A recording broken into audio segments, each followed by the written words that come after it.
ভাগ্যে যেন ভালো কিছু আল্লাহ লেখেন, আপনার নসিবে যেন ভালো কিছু আসে, আপনার রিজিকে যেন আল্লাহ বরকত দান করেন, এর জন্য বেশ কিছু আমল আমরা কোরআন হাদিসের আলোকে বলতে পারি, সাজেশন দিতে পারি। বরকত যদি চান, এক নম্বর হলো ঈমান এবং তাকওয়া লাগবে। আল্লাহ বলেছেন ওয়ালাউ আন্না আহলাল কুরআন আমানু ওয়াত্তাকাও লাফাতাহনা আলাইহিম বারাকাতিম মিনাস সামা। যদি কোনো জনপদের লোকেরা ঈমান আনে, আল্লাহর ভয় অন্তরে লালন করে, আল্লাহ বলেছেন আসমান থেকে বরকতের সব দুয়ার খুলে দেওয়া হবে। এজন্য ভাই, ঈমান যদি থাকে, তাকওয়া যদি থাকে, গুনাহমুক্ত জীবন গড়ার সংকল্প যদি থাকে, বরকত আসবে জীবনে। নাম্বার 2, ইস্তেগফার বেশি বেশি করলে। আল্লাহ বলেছেন সূরা নূহের মধ্যে, যদি কেউ ইস্তেগফার করে, নূহ আলাইহিস সালাম তার জাতিকে বলেছেন ফাকুলতু আস্তাগফিরু রাব্বাকুম ইন্নাহু কানা গাফফারা ইউরসিলিস সামাআ আলাইকুম মিদরারা ওয়া ইউমদিদুকুম বিআমওয়ালিন ওয়া বানিন ওয়া ইয়াজআল লাকুম জান্নাতিন ওয়া ইয়াজআল লাকুম আনহারা। আল্লাহ নবী নূহ আলাইহিস সালাম বলেছেন, আমি আমার জাতিকে বলেছি তোমরা আল্লাহর কাছে ইস্তেগফার করো, ক্ষমা প্রার্থনা করো।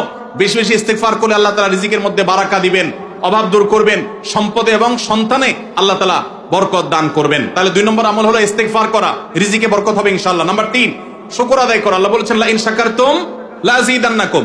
আপনি কোনো কিছু পেয়েছেন, আলহামদুলিল্লাহ বলেন, যা পাইছেন শুকর আদায় করেন, আল্লাহ নিয়ামত বাড়ায় দিবেন। নাম্বার 4, দান সাদাকা করা। আল্লাহ তাআলা বলেছেন ইয়ামহাকুল্লাহুর রিবা ওয়া ইউরবিস সাদাকাত। আল্লাহ সুদকে ধ্বংস করবেন, তবে সাদাকা এবং দান এটাকে আল্লাহ তাআলা বাড়িয়ে দিবেন। এই জন্য কেউ যদি দান করে, আল্লাহ তাআলা তাকে কি দেন? বরকত দান করেন তার রিজিকে। তারপরে 5 নম্বর হলো আত্মীয়তার সম্পর্ক রক্ষা করা। নবীজি সাল্লাল্লাহু আলাইহি ওয়াসাল্লাম বলেছেন মান সাল্লাহু আন ইউবসাতা লাহু ফি রিজকিহি আও ইউনসালাহু ফি আথারিহি ফালিয়াসিল রাহিমা। যে ব্যক্তি চায় তার আত্মীয়তার সম্পর্কে, যে ব্যক্তি চায় তার হায়াতে বরকত হোক, তার রিজিকে বরকত হোক, সে যেন আত্মীয়তার সম্পর্কের সাথে সম্পর্ক ভালো রাখে, আত্মীয়দের সাথে, অর্থাৎ রক্ত সম্পর্কে আত্মীয়দের সাথে যেন সম্পর্ক কানেক্টেড রাখে, বিচ্ছিন্ন না করে, তাহলে তার রিজিকে এবং হায়াতে বরকত হবে। সর্বশেষ আরেকটা আমল বলতে চাই, সেটা হলো খাবারের ক্ষেত্রে একত্রিত হয়ে বসে খাবার খাওয়া। এই সুন্নাত আমাদের সমাজ থেকে বিদায় হয়ে গেছে, আমরা অনেকে জানি না। আবু দাউদের একটা হাদিস বর্ণিত হয়েছে, নবীজি সাল্লাল্লাহু আলাইহি ওয়াসাল্লামের কাছে এক ব্যক্তি বললেন, হে আল্লাহর রাসূল, আমরা খাই কিন্তু অনেক খাওয়ার পরেও পরিতৃপ্ত হই না, পেট ভরে না, খাবারের চাহিদা পরিপূর্ণ মিটে না, কারণটা কি? নবীজি সাল্লাল্লাহু আলাইহি ওয়াসাল্লাম বলেছেন, তোমরা সম্ভবত আলাদা আলাদা প্লেটে খাও, আলাদা আলাদা সিঙ্গেল সিঙ্গেল খাও। তখন নবীজি সাল্লাল্লাহু আলাইহি ওয়াসাল্লাম বলেছেন, তোমরা সবাই একসাথে খানা খাবে, আল্লাহ তাআলা তোমাদের খাবারে বরকত দান করবেন। একসাথে খানা খাবে এবং বিসমিল্লাহ বলে খাবে, এই দুইটা কাজ করলে আল্লাহ তাআলা তোমাদের খাবারে বরকত দান করবেন। এজন্য ভাইরা, বাসা বাড়িতে এক প্লেটে স্বামী স্ত্রী দুইজন আছেন, এক প্লেটে খাবেন। বাচ্চাদেরকে নিয়ে বড় প্লেট নিয়ে খানা খাবেন, এটা সুন্নাত। নবীজি সাল্লাল্লাহু আলাইহি ওয়াসাল্লাম উৎসাহ দিয়েছেন, কিন্তু আমাদের সমাজ থেকে এটা এখন হারিয়ে গেছে, নাই বললে চলে। আমরা সবাই যার যার মতো খানা খাই।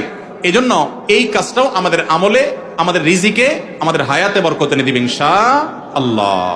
মসজিদের রেগুলার ইমাম সাহেব থাকা সত্ত্বেও তারাবির জন্য অন্য কোনো ইমাম আনা জায়েজ আছে কিনা?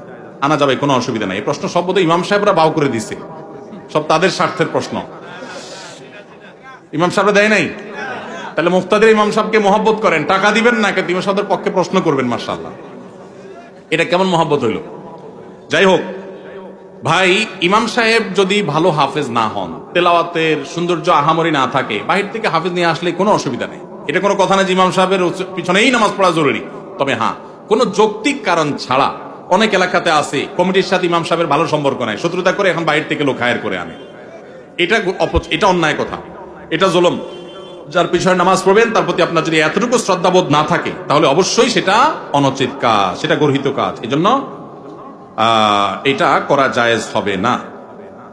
সুদে টাকা লাগায় এমন ব্যক্তি সমাজে বিচার করে, তার বিধান কি? সুদে টাকা লাগায় এইরকম আসামি থাকলে তার নিজেরই তো বিচার করা উচিত। সে আবার কিসের বিচার করবে? মুসলমানদের সমাজে হারামখোররা কখনো বিচারকের আসনে বসতে পারা উচিত না। মুসলমানদের উচিত এগুলোকে সতর্ক করা, এগুলোর ব্যাপারে সতর্ক থাকা। আল্লাহ আমাদেরকে তৌফিক দান করুন। যে সমস্ত মানুষ হারামের সাথে খুল্লম খোলা সম্পর্ক, মুসলমানদের সমাজে কিভাবে তাদেরকে বিচারক হিসেবে ডাকেন? আর ভালো মানুষের কি অভাব পড়ছে এলাকায়? সুদখোর ছাড়া ভালো মানুষ কি নাই এলাকায়? তাহলে কেন সুদখোরকে দিয়ে বিচার করতে হবে? যে আল্লাহর ভয় যার মধ্যে নাই, সে কিভাবে ন্যায়সঙ্গত ভাবে বিচার করবে? কিভাবে আশা করা যায়? আল্লাহ আমাদের ভাইদেরকে সবাইকে হেদায়েত দান করুন।